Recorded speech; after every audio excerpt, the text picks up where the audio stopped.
السلام علیکم ورحمۃ اللہ وبرکاتہ۔ سورۃ الاعراف آیت نمبر 70۔ اعوذ باللہ السمیع العلیم من الشیطان الرجیم من ہمزہ ونفخہ ونفثہ۔ قالوا، انہوں نے کہا، اجئتنا، کیا تو آیا ہے ہمارے پاس، لنعبد، تاکہ ہم عبادت کریں، اللہ کی، وحدہ، اس اکیلے کی، ونذر، اور ہم چھوڑ دیں، ما اسے، کان یعبد، تھے عبادت کیا کرتے، آباؤنا، ہمارے باپ، فأتنا، پس تو لے آ، بما، اس چیز کو، تعیدنا، جس کا تو ہمیں وعدہ دیتا ہے، ان، اگر، کنتا، ہے تو، من، سے، الصادقین، سچوں۔ قال، اس نبی نے کہا، قد، تحقیق، وقع، واقع ہو چکا ہے، علیکم، تم پر، من، کی جانب سے، ربکم، تمہارے رب، رجسن، عذاب، وغضب، اور غضب۔ اتجادلوننی، کیا تم میرے سے جھگڑتے ہو، فی، کے بارے میں، اسماء، ناموں، سمیتموہا، نام رکھا ہے ان کا تم نے، انتم، تم نے، وآباؤکم، اور تمہارے باپوں نے، ما، نہیں، نزل، اتارا، اللہ نے، بہا، اس کے ساتھ، من، کوئی، سلطان، دلیل، فانتظروا، پس تم انتظار کرو، انی، بے شک میں، معکم، تمہارے ساتھ، من، سے، المنتظرین، انتظار کرنے والوں۔ فانجیناہ، پس ہم نے اسے نجات دی، والذین، اور ان لوگوں کو، معہ، جو اس کے ساتھ تھے، برحمہ، رحمت کے ساتھ، منا، اپنی جانب سے، وقطعنا، اور ہم نے کاٹ کے رکھ دیا، دابرہ، جڑ کو، الذین، ان لوگوں کی، کذبوا، جنہوں نے جھٹلایا، بآیاتنا، ہماری آیات کو، وما، اور نہیں، کانوا، تھے وہ، مؤمنین، ایمان والے۔ قالوا اجئتنا لنعبد اللہ وحدہ، انہوں نے کہا، تو ہمارے پاس اس لیے آیا ہے کہ ہم صرف ایک اللہ کی عبادت کریں، ونذر ما کان یعبد آباؤنا، اور جس کی ہمارے باپ عبادت کرتے تھے ہم اسے چھوڑ دیں، فأتنا بما تعیدنا ان کنت من الصادقین، جا، تو لے آ، جس کا تو ہمیں وعدہ دیتا ہے، اگر تو سچا ہے۔ قال قد وقع علیکم من ربکم رجس وغضب، اس نبی نے کہا، یقیناً تم پر واقع ہو چکا ہے تمہارے رب کی طرف سے عذاب اور غضب۔ اتجادلوننی فی اسماء سمیتموہا انتم وآباؤکم، کیا تم میرے سے ان ناموں پر جھگڑا کرتے ہو جو تم نے اور تمہارے باپوں نے رکھے ہیں، ما نزل اللہ بہا من سلطان، اللہ نے تو ان کے بارے میں کوئی دلیل نہیں اتاری، فانتظروا انی معکم من المنتظرین، پس تم انتظار کرو، میں بھی تمہارے ساتھ انتظار کرنے والوں میں سے ہوں۔ فانجیناہ والذین معہ برحمت منا، ہم نے اسے اور جو اس کے ساتھ تھے اپنی رحمت کے ساتھ نجات دی، وقطعنا دابر الذین کذبوا بآیاتنا، اور ہم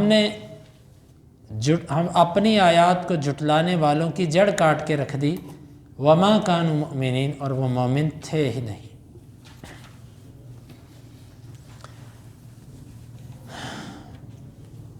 ہود علیہ السلام کی اس دعوت پر قوم نے آگے سے کہا کہ تیری ساری دعوت کا لب لباب یہ ہے کہ ہم صرف ایک اللہ کی عبادت کریں، تو کہتا ہے ایک اللہ ایک اللہ ایک اللہ، وہی جیتا ہے، وہی مارتا ہے، وہی پیدا کرتا ہے، وہی سب کچھ کرتا ہے، ایک اللہ کے سوا اور کچھ نہیں ہے۔ یہ جتنے ہمارے بزرگوں نے یہ جو بنا رکھے تھے بزرگ اولیاء، یہ سب کے سب تیری نظر میں بیکار ہیں، ان کی کوئی حیثیت نہیں ہے۔ ایک اللہ کے سوا ہم کسی سے نہ کچھ مانگیں۔ گویا کہ ان کو یہ بات تکلیف دیتی تھی، جس طرح کہ آج حقیقت بات ہے کہ آپ یہ بات کہیں گے نا کہ ایک اللہ ہی سب کچھ کرتا ہے، بڑوں کو تکلیف ہوگی، وہ بڑے سٹ پٹائیں گے اس بات پہ کہ جی آپ ایک اللہ کو ہی سب کچھ کر دیتے ہو۔ یہ جو باقی بزرگ ہیں، یہ جو اللہ نے جن کو دے رکھا ہے، بھئی تمہیں کس نے کہا ہے کہ ان کو اللہ نے اختیارات دی ہیں؟ قرآن نے کہا ہے، حدیث نے کہا ہے، کس نے کہا ہے؟ ان کو اس بات پہ غصہ آتا ہے کہ کیوں یہ ایک اللہ کا نام لیتے ہیں۔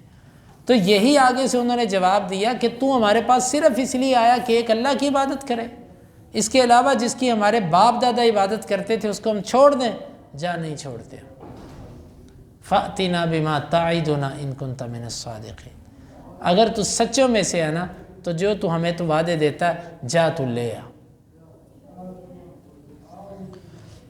ہود علیہ السلام نے یہ ان کی دھمکیاں سنی، یہ گستاخیاں سنی اور سن کے کہا کہ میں نے کیا لانا ہے، اللہ کا عذاب اور اس کا غضب تو تم پر آ چکا ہے۔ اس کی ایک پہلی نشانی یہ ہے کہ تم حق قبول کرنے کی بجائے اس کے مقابلے پر آ چکے ہو۔ یہ اللہ کے غضب کی علامت ہوتی ہے جب کوئی بندہ حق قبول کرنے کی بجائے حق کے مقابلہ کرنے کی سوچنی شروع کر دے کہ میں نے اس کو جواب کیا دینا ہے، میں نے اس کو حالانکہ ہونا یہ چاہیے بندے کو اگر کوئی چیز نہیں لگتی ہے نا تو وہ اللہ سے کہے یا اللہ یہ بندہ جو بات کر رہا ہے اگر یہ بات سچی ہے تو میرا دل اس کے لیے نرم کر دے، ہونا تو یہ چاہیے۔ لیکن یہ آگے سے مقابلے پر اتر آئے تو ہود علیہ السلام نے کہا اللہ کا غضب تو تم پر آ چکا ہے، تبھی تو تم میرا مقابلہ کر رہے ہو، تبھی تو تم حق کو قبول نہیں کر رہے۔ اتجادلوننی فی اسماء سمیتموها انتم وآباؤکم، تم میرے اوپر ایسے ناموں سے جھگڑ رہے ہو جو تم نے اور تمہارے باپوں نے رکھے ہیں۔ کیا مطلب یہ بت ہے، اس کو تم نے کہہ دیا مشکل کشا، یہ مٹی کا بنا ہوا بابا، اس کا نام تم نے رکھ دیا غوث، یہ مٹی کا بنا ہوا ایک پتھر ہے جس کا تم نے نام رکھ دیا حاجت روا، کسی کو تم نے خود حاجت روا کہہ دیا، کسی کو مشکل کشا کہہ دیا، کسی کو بگڑی بنانے والا کہہ دیا، کسی کو غوث کہہ دیا، کسی کو داتا کہہ دیا، کسی کو گنج بخش کہہ دیا۔ یہ نام تو تم نے اور تمہارے بڑوں نے رکھے، اللہ نے تھوڑی اتارا اس کے بارے میں کچھ۔ اللہ کی قسم آج بھی صرف اتنا میں سوال کرتا ہوں ان لوگوں سے جو اللہ کے غیر کو داتا اور غوث اور مشکل کشا اور بگڑی بنانے والا کہتے ہیں، ان کو بگڑی بنانے والا نام کس نے دیا ہے؟ اتنا بتاؤ۔ ان کو داتا کا نام کس نے دیا؟ غوث پاک کا نام ان کو کس نے دیا؟ تم نے اور تمہارے بڑوں نے۔ ما نزل اللہ بہا من سلطان، اللہ نے تو اس پر دلیل کوئی بھی نہیں اتاری۔ اللہ تعالیٰ نے نہ قرآن میں ان کو یہ نام دیے، نہ حدیث میں اللہ کے نبی صلی اللہ علیہ وسلم نے ان کو نام دیے۔ یہ تو بعد کے لوگ ہیں، یہ نام تم نے رکھے اور اس پر ہمارے سے جھگڑتے ہو کہ جی تم ان کو داتا صاحب کو نہیں مانتے، تم غوث پاک کو نہیں مانتے۔ او بھائی ان کو کس نے کہہ دیا؟ بالکل آج کے لوگوں کی باتیں پہلے لوگوں کے شرک کے ساتھ کتنی مشابہ ہیں۔ عربی میں کہتے ہیں کہ ما اشبہ اللیلۃ البارحہ، آج کی رات کل کی رات کے ساتھ کتنی مشابہت رکھتی ہے۔ کل کی رات بھی اندھیری تھی اور آج کی رات بھی اندھیری۔ اسی طرح ان لوگوں کے خود ساختہ بنائے ہوئے نام، خود ساختہ بانٹے ہوئے اختیارات، جی ان کو رب نے نواز رکھا ہے، تمہیں کس نے کہا بھائی؟ کس نے کہا تمہارے اوپر وحی آئی ہے؟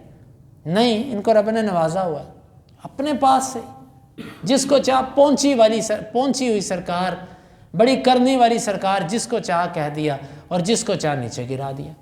دھرام جس کو چاہا، جناب وہ تو جنتی ہیں، پکا جنتی، کنفرم جنتی۔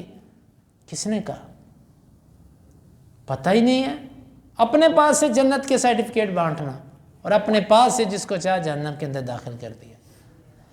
یہ اللہ رب العالمین نے فرمایا ہود علیہ السلام نے ان سے پوچھا یہ تو نام ہے جو تم نے اور تمہارے بڑوں نے رکھے، ما نزل اللہ بہا من سلطان، اللہ نے تو اس پر کوئی دلیل بھی نہیں اتاری، تم اللہ کی لائی ہوئی کوئی دلیل پیش کرو، پھر ہمیں گستاخ بھی کہنا، پھر ہمیں منکر بھی کہنا۔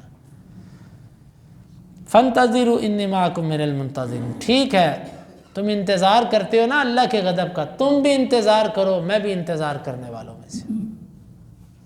اللہ کا یہ طریقہ ہے، فوری طور پر اللہ تعالیٰ جھوٹے کو نہیں پکڑتا، اگر اللہ تعالیٰ فوری طور پہ پکڑ لینا تو پھر آزمائش ختم ہو جائے۔